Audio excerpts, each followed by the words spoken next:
The following are the events that led up to Trisha's death. Did she really die? Kind of. She may still have been breathing, but she was never the same. What we are about to show you is presented with some liberties. This is the story of Trisha Jenner on that faithful day in the spring of 2001. A day that would forever change what was left of her. All that was good was taken from her. Dark remnants and hate were all that remained.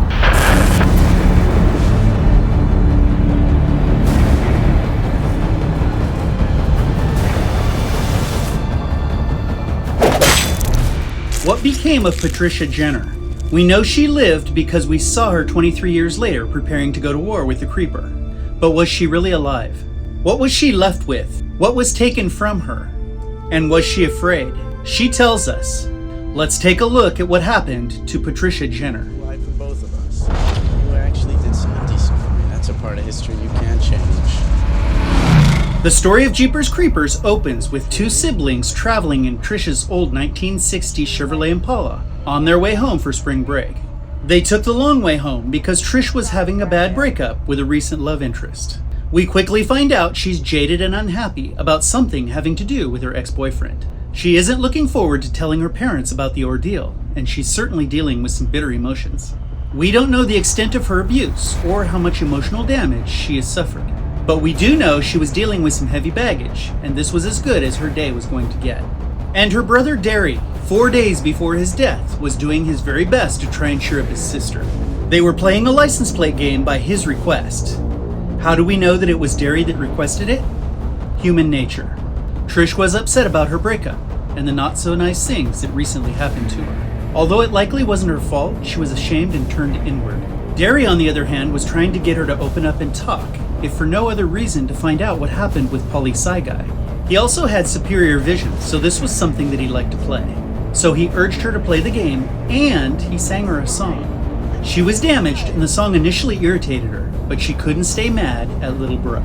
She eventually cracked a smile right before her day became unthinkable.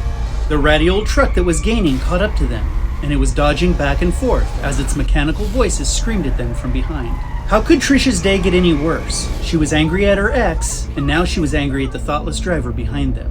So she took it out on Derry and yelled at him to get out of the way. Trish was a fighter, and the irresponsible, insensitive driver behind them was going to get a taste of her rage. She was very familiar with thoughtless behavior hurting her, so in many ways this attack wasn't new, and it stirred in her all of the anger that she'd been holding in for several weeks or more. The Creeper's truck swerved around them and drove off. Trish let us see past her jaded exterior. She momentarily let her defenses down and showed us that she was more than angry. She was scared. She told Derry she was still shaking, and that she thought that the highway they were on was the one she would eventually die on. But it would take a lot more to break her, and there was a lot more to come. Even more before another encounter with the bad driver. She was concerned about Derry making their mother do his laundry, especially in their mother's state of depression. This was weighing heavy on her thoughts. She isn't happy, she told Derry, and he brushed it off with a question, who is? But in the midst of her immediate trauma, Trish was worried about her mom. As they traveled down the narrow path homeward, they ran into that terrible old truck once again. This time a man was taking bodies from it and dumping them down a morbid antique pipe near the rear of a dilapidated, eerie old church. And what's worse, he was watching them, watching him. This was the last nail in their coffin. If the Creeper didn't already want them, which is the subject of debate, it did now. It should be pointed out this is not poor decision-making on the part of the Jenners. At least not yet. They had no way of knowing the Creeper would be on the path ahead. They were on the road that led to their house, and it was fate that the creature was there too. The revelation that this man was tossing bodies down an old pipe was as unbelievable as it was frightening. The stakes had just gone up. What they had just witnessed was much more than road rage. They were likely dealing with a murderer. And that murderer jumped into his rusted and hideous truck once again to chase them. Trish was starting to panic, and so was Derry. Who wouldn't? They were in the middle of nowhere being chased by a killer. The second truck attack was just about all they had. This was evident after their old sedan came to rest after being run off the road. Trish was shaken up and relieved to still be alive. After all, her intuition about this highway was just put to the test, and it was about to be tested again. Her little brother wanted to go back to the church and investigate to see if someone needed help. Trish didn't want to return to the old church, and she told Derry she wasn't getting out of the car. but she did. All she could think about was getting away from there, and Brat wasn't moving fast enough. As they approached the pipe on foot, their fears were confirmed by the flies and the overwhelming smell of decaying flesh. A fully conscious daylight nightmare. Trish's heart nearly stopped when Derry wanted to slip into the pipe so he could get a better look. How much more could she possibly take? It was bad enough that her brother was pushing his luck, but of course the inevitable happened. Derry went down the pipe where a wrapped and roped with red stains on it object had passed just moments before. And she found out their suspicions were correct. There were in fact bodies at the end of that pipe.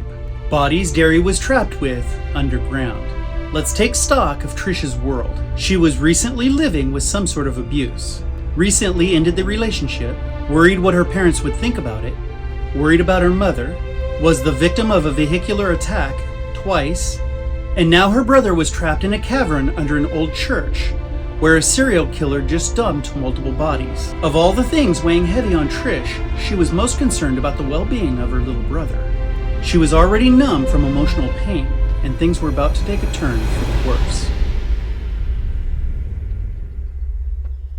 Derry told his sis to wait by the car while he looked for a way to escape. As she waited, she was overtaken by panic as she thought the killer had returned, but it was in fact just another old truck. Once again, she had time.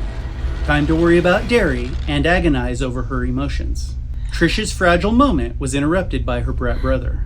Derry was so terrified by what he was going through, so petrified by what he had just seen, including past events with Kenny and Darla, that he was slowly slipping into a state of shock. They left to seek help. As they traveled, Derry's mental condition was deteriorating. This troubled his sister. Derry was no longer trapped underground. He was trapped in his own mind and shutting down. Without any help from Derry, Trish was eventually able to find a gas station next to a diner where they could get gas and call for help. But they were not yet isolated from the monster that was trying to attack them. That old truck that carried dead bodies to a basement only a couple hours before raced past them. It was chugging its way back to the old church, and the killer would know they'd been there. Trish panicked and demanded that Derry move faster into the diner, in through a door that was the beginning of another ride. A much faster ride and a much darker ride than the one they were just on. Giselle told two young people exactly what was going to happen to them, and it was more than they could handle. While they were being told their futures, that thing broke into Trish's car and was going through their belongings, namely Derry's dirty laundry. But at least now they had two armed officers with them for protection. Trish relaxed as she escorted the troopers out to the old church, flooding her conscience with horrible memories of the recent past. How could all of this happen to them? How could all of this happen to one person? Trish didn't realize that Derry had been talking about a song on the radio. It was the same song that the psychic warned him about. As they traveled just ahead of the troopers, a trooper's head landed on their car. Both vehicles screeched to a halt, making it the third automotive incident that day for both Trish and Brad. Trish had had enough and leaped out of her car. What had hit her car? Why was the trooper's car still? You okay in there? Why weren't the troopers getting out? I said hello! The creeper, in his long tattered coat, exited the driver's seat of the patrol car, where one of the troopers should have been. How could this happen? Where were the troopers? What was this thing? Then Trish reached her breaking point. The killer had taken another victim, and that victim's head was laying in the middle of the road. Laying in the middle of the road after bouncing off of her car. Memories came flooding in. How she longed to be the simple victim in an abusive relationship. She wished she had listened to Derry and taken the short way home, and she hated that she let Derry go back to the church. Get back in the car, Trish. Why didn't she get her cigarette lighter fixed? What was he doing? Trish broke as the attacker picked up the officer's head and started pulling on its tongue. She was unaware that her little bro was talking.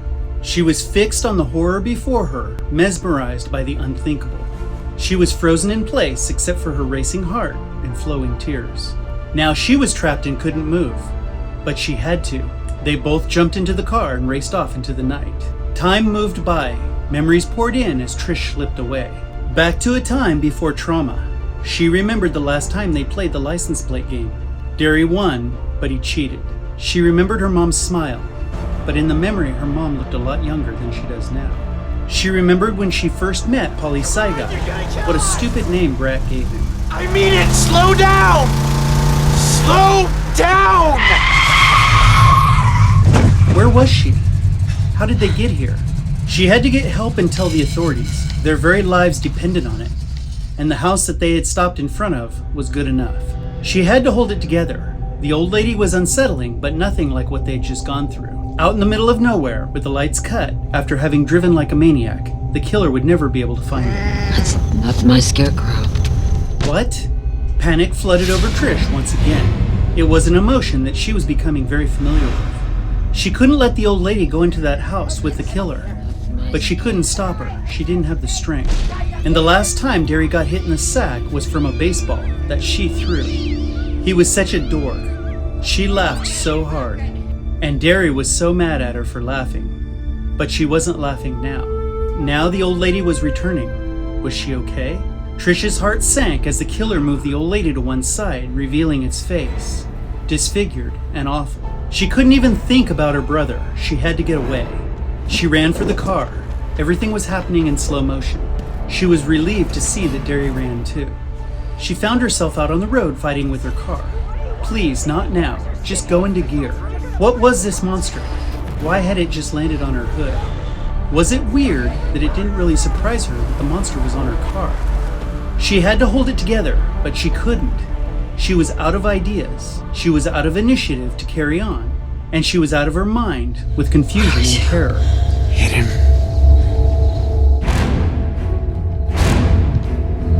Hit him, Trish. Hard. She rushed toward the creature with her old Impala. She could see herself doing this from an angle she was unfamiliar with. She was watching this happen, but not from the driver's seat. She was watching herself do this.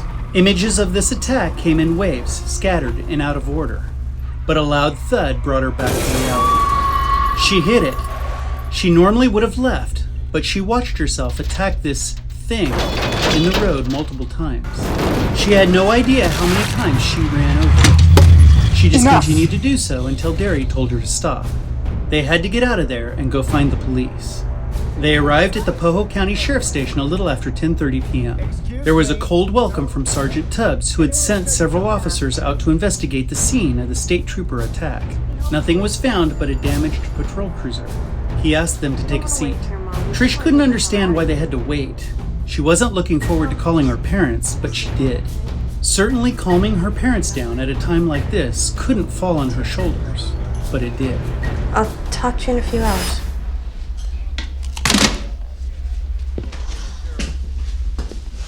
Dad. Thought I wrecked the car. Once the senior Jenners were pacified, the call ended. A middle-aged woman walked through the front door and asked for Trish. Trisha? She began telling them what they recently lived through and what was about to come. As unbelievable as this information was, Trish knew it was true. She knew their nightmare wasn't over yet. She could feel it. She was going to die, but she had to protect her little brother. Christ, Derry, why are we standing here with her? But when the lights went off, the light came on to validate what Giselle had told them. Unabated terror set in once again. They had to hide. As they looked for a way out, the creature found them. How could it find them so fast? And it was sitting on a wall. How? Whatever this was, it wasn't a man. They weren't safe in that sheriff's station. She had to get her and her brother out of there, but the whole place was on lockdown, and all the doors were locked. This couldn't be how her life was going to end. Why now? She'd never been married and never had children. What would Derry do without her? What would her parents have to endure? If she had only listened to Derry, she would already be home. Trish found herself in a large room with Derry and no place to hide. She was resolved to the fact that this monster would find her. They were sitting ducks. She just couldn't fight any longer. She was slipping into a state of shock. She wanted to protect Derry, and the best way to protect him was to become an easy target. But she really wasn't there. She was someplace else, drenched in memories. She remembered growing up with Derry and all the good times they had. She remembered how their parents really weren't that bad until Derry started a fight with her. She was in the sheriff's station, and Derry had been desperately trying to find a way out. I don't have the strength, is what she wanted to say. We've got to get out of here. Help me. Those windows won't budge. Come on, we have to find a way out. Now. The moment had come. This thing had them both around the neck. She was sick with numbness, disgust, and despair. This was it. She couldn't take care of Derry anymore. She'd failed to keep them both safe. She was tired. If they had taken the short way home, they would have been home for 6 hours already. She would have been in her room, lying on her bed, writing in her journal while her cat slept next to her. She should never have yelled at Derry to get out of the truck's way. He was doing his very best to allow the truck to go around. She shouldn't have taken the last water. It was his. Is it licking me? And with a thud, Trish was on her back on the floor. As she struggled to regain consciousness, she wondered where she was. She was in pain. Had it all been just a very bad dream? She heard something very loud hit the window right next to her, and she could hear her brother struggling to breathe. Reality rushed back at her and brought with it even more fear. The creature had Brat by the neck. She had to save her brother. After all, he was their parents' favorite, their pride and joy. The third attempt to break the glass was successful.